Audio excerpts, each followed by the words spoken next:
L'chaim, everyone. L'chaim. L'chaim. Is it on? So, I ask for 15 minutes of quiet, if it's possible. I also ask those people that are learning now to come over in honor of Rabbi Yoel. Exactly. Rabbi Yoel, 15 minutes. 15 minutes. All of Sidis, and what you're learning is B'schus Rabbi Yoel. Whether you knew him or you didn't. So stop your learning and come to the table and listen. Okay? You're not holier than him, I promise you. It's not for my honor, it's for his honor. And I'm very serious. You want to eat something? There is many things that can be said about this person, but I would like to just give a little history. To understand a person, you need to know the person from their youth. Otherwise, you really don't know the person. And even then, you know, how much time did you spend with the person, etc., etc. Baruch Hashem, I was zeicher to spend 6 years learning with him from 1978 till 1984. And I spent many Shabboses at his table while I was a student of Bacher, and even afterwards as a married man while I was on Shlichus, and I would come back. And we had serious conversations, not only about Chassidus and Chassidischkeit, but about what you would call the current events of the day, within and without Lubavitch. Now, many of these things cannot be shared for the public, so you won't hear them from me. But, you'll have to read that in the book that I'm coming out with him. It's a sham. That's the way we get you to buy the book. You got a sneak peek. Anyway. You have to give a hint if you want to buy the book. The book is not ready yet. When it'll come out, you'll know about it. Anyway, Chevra. Rabbi Yoel was born Friday, February 14th, 1930 in Moscow. His father, Rabbi Rafal Nachman HaKoyen Kahan, known as Folye Khan. Folye is another way of saying Rafael. Moved from Russia with his father, Rabbi Baruch Shalom Khan, to Poland for Pashut Parnasa. It was very difficult in Rusland, in Russia, and it was a little better in Warsaw. And they moved to that area. And later on, for whatever reason, they moved back to Russia, Moscow. Several months after he was born, his father was sent to Siberia for 3 years for activities of disseminating Yiddishkeit, Torah and mitzvahs throughout the region.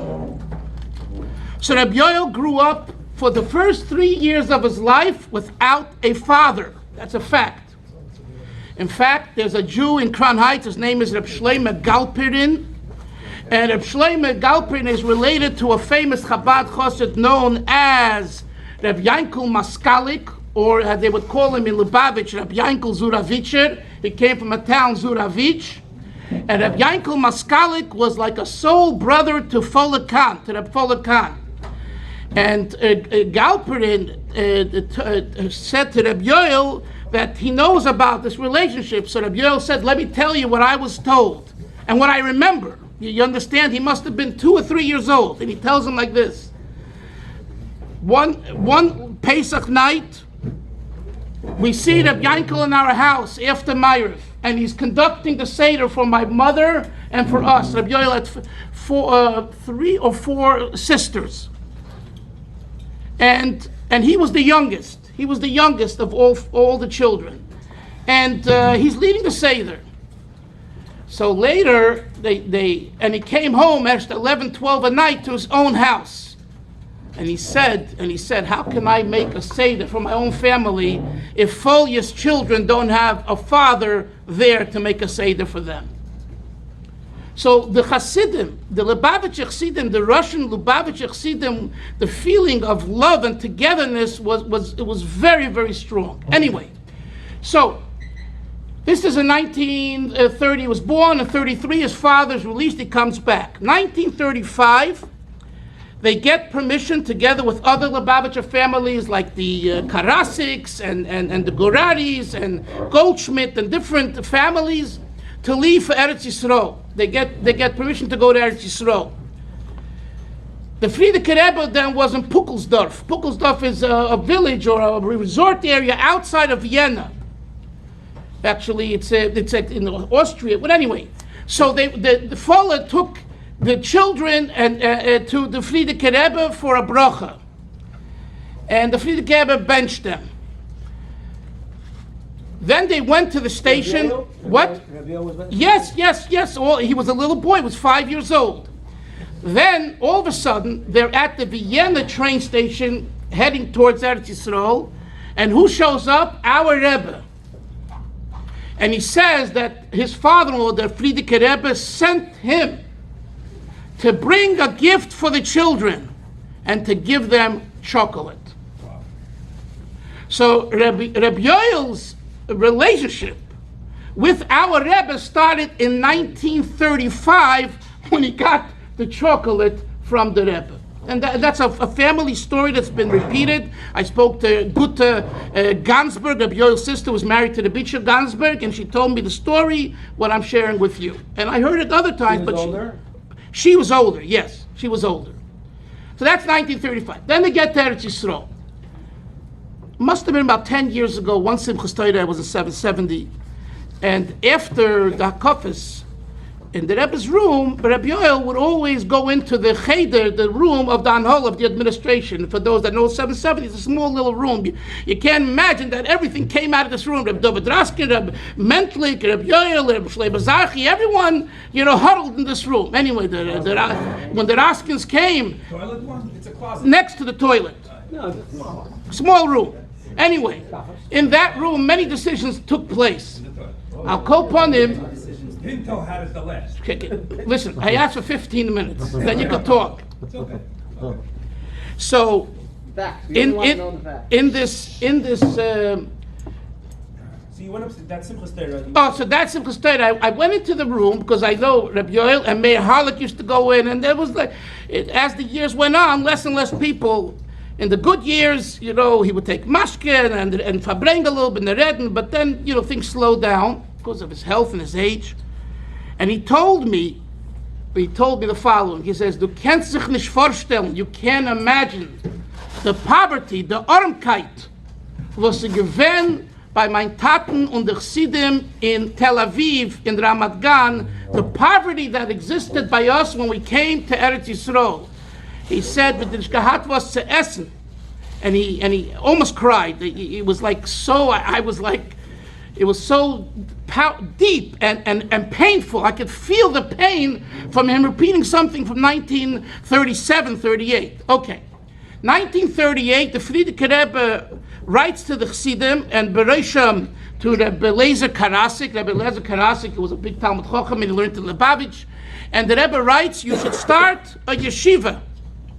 Okay, we're starting yeshiva. They started the yeshiva at 16 Rehov Rav Kook, and the reason I know the address is because my daughter, who's a shlucha there, made a gan, an international kindergarten in the same location that Reb Yoel learned in when he was a little child, and where Reb Foley Khan was a Malamed, 16 Rehov Rav Kook. And at that time it was called, what? In Tel Aviv, 2 blocks from the ocean. At that time, it was called Rehov Hamayim, because it was Rehov Hayam, because it was right next to the water, but it changed to Rehov Rav Kook. Anyway, so that started in 1938, they started the yeshiva. Then they had a second building, a second property, where as the Bocharim got older, they made another yeshiva, and that's where the Sheil Brook, you heard of Chaim Sheil Brook, he was the Rosh Hashiva, the Mashpia, and that's where he and other great minds and regular Bocharim and everyone learned together. One of the great minds was Reb Shloimke Berman. Reb Shloimke Berman became later Rosh Hashiva in Ponevezh, but he learned by Reb Sheil Brook in Achei Tmimim. And recently, when Reb Yoel went to Bnei Brak, they brought him to Bnei Brak. Bechlal, years ago, he wouldn't go to any of these places. Only since Gimel Tammuz, he told me once that he decided that whatever the shliach or the rav that's al asar says, local that says, thank you, that says that this is where you should go, we need you here, he went. And he didn't make an issue of it. But years before, it wasn't that way. We're not going to go into that whole psychological issue and practical, but that's a fact. So he went to Bnei Brak and he met with Rav Povarsky, Reb Berel Povarsky. Now, Berel Povarsky is a son of Reb David Povarsky. And Reb David Povarsky was the Rosh Yeshiva with Reb Shoel Brook. Reb Shoel was more of the Mashpia and the Menahel, and he was the Rosh Yeshiva. And he had a son. So he had a son. So he said like this, that his father came home one day and he said the following. They used to call it Reb Yoel. His nickname was two names. What do you think they were? Either Yoelke or Yoelik. Okay, just for the record, that was the nicknames between Chassidim. That was Russia Chassidim Geret. And they were from Russia. The Povarsky was from Russia, and Berman, they were all Russian Yidden, Russian Jews. So he said, the father said like this, Yoelke tut beser vishloimke. That Reb Yoel Kahn knows better, understands better the Gemara than Shlomo Berman, and he was a guy, Shlomo Berman. So this Reb Yoel, and we're talking now about in Nigla, in Gemara, in Mefarshim. We're not talking about in Chassidus. We're talking about in Halacha and Gemara. I just heard tonight from Reb Yoel's a Talmud Mukvik who lives in Borough Park. He learned with him for 44 years, and actually he was the only two people did Kriya for Reb Yoel at in Borough Park at Shem Radas, and one was this Talmud Muvik. I saw it myself. I was there, and he did it because he considered himself that Reb Yoel halachically, if you're Rabbi Muvik, if your main Rebbe passes away, you're obligated according to Jewish law to tear Kriya. You know that? And so Chassidim, we have a Rebbe, so it's a different. But he tore Kriya. So he told me what his name is. Shia Shleima Gross. He's a Belzer Chassid who's a big Talmud Chacham. Anyway, so he told me that he once went in Eretz Yisrael. Rabbi Yoel, they brought him to speak to 200 students, but medical students, lawyers, bright students, and he said that he was citing Gemaras and Chassam Seifers with the page number, with the line number, and he hung out with him many times. So, but he never showed his knowledge of Nigla. But his primary years in yeshiva was learning Nigla. Then, as he got older, probably from 16, 17 to 20, he put a big emphasis on Chassidus. And here is another important point to know about his youth. Because of his father, who was his father? I'll say something, maybe it shouldn't be on the record, but okay. There was a Yid in Montreal, Reb Noske Gorari. Noske Gorari, Rabbi Lurie knows who I'm talking about. And he was a big masculine Chassidus from the Goraris. But I mean, Reb Moshe Gorari's son, but a real masculine Chassidus.